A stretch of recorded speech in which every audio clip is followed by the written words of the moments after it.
మిత్రులారా, మల్హాసన్ ఇదేంద్ర స్వామి మల్హాసన్ అని అంటున్నాడు అని చెప్పి మీరు అనుకోవచ్చు. మల్హాసన్ అంటే ఆయన ఉన్నటువంటి కమల్ హాసన్ అని ఆయన ఎప్పుడు చూసినా కూడా ఈ లంగా మాటలు లత్కూర మాటలు మాట్లాడుతా ఎప్పుడు కూడా న్యూస్లో ఉండేదాన్ని ట్రై చేస్తూ ఉంటాడు. పచ్చి పోరంబోకి చెప్పాలంటే సనాతన ధర్మంలో పుట్టినటువంటి ఒక నీచాతి నీచుడు అనమాట. ఇప్పుడు ఈ మల్హాసనం అలాంటి మాటలే మళ్ళీ ఒకసారి మాట్లాడినాడు. అదేంటంటే ఏకంగా మన మహాభారతం మీద అనుచితంగా మాట్లాడడం. ఈయన గారు మాట్లాడడం మహాభారత గాథ వలనే అత్యాచారం చేసేటటువంటి వాళ్ళకు ప్రేరణ కలుగుతుందంట.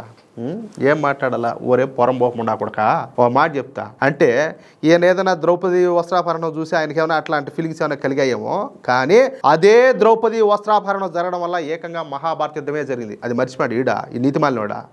అంటే ఆడబిడ్డల మీద చేయిస్తే దాని పరిణామాలు ఎట్లా ఉంటుందో కూడా మహాభారతంలో ఉండదు కదా. అది నీకు అర్థం కాలా? కాదు, అది నీకు అర్థం కాలేదా అంటాలే.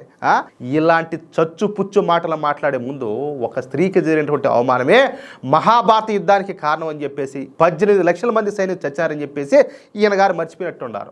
అది కూడా గుర్తుపెట్టుకోవాలి కదా. చీర ఎలా లాగారో నేర్చుకుంటే అది నేర్చుకున్న వాడి తప్పు. అర్థమవుతుందా? ఎందుకంటే ఎంతో మంది స్త్రీని ఏ విధంగా గౌరవించాలో అదే మహాభారతం నుంచి నేర్చుకున్నారు. ఒకవేళ స్త్రీని గౌరవించకపోతే ఏ విధంగా కుక్క సాగు చచ్చారో కూడా మహాభారతంలో ఉండాలి. పచ్చకామెరలు వచ్చినప్పుడు లోకం అంతా పచ్చగానే కనపడినట్టు చెప్పాలంటే ఈడు కాంపిసాచి, ఈడి కళ్ళకి అన్నీ కూడా అట్టే కనపడతాయి. లేకపోతే మహాభారతంలో ఈడు లోపాలు ఎతికేది దాన్ని తప్పట్టేది ఈడు మనిషా లేకపోతే ఇంకేమైనా మానవ మృగమా? సూక్ష్మ దృష్టి లేనివాడికి బుద్ధి అంకురు ఉండేవాడికి అన్నీ కూడా ఇట్టే కనపడతాయి. మొత్తానికైతే మనది తప్పు.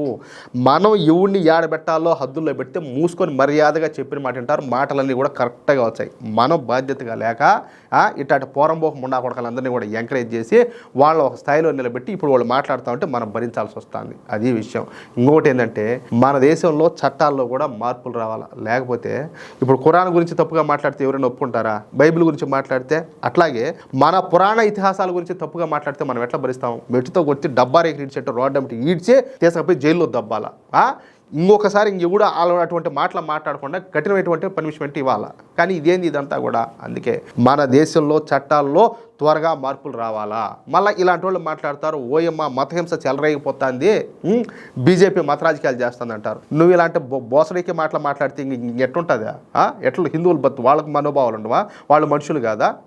వాళ్ళకి ఆత్మాభిమానం ఉండదా? నీ ఇష్ట ప్రకారం మాట్లాడితే ఒప్పుకుంటారా ఏంది?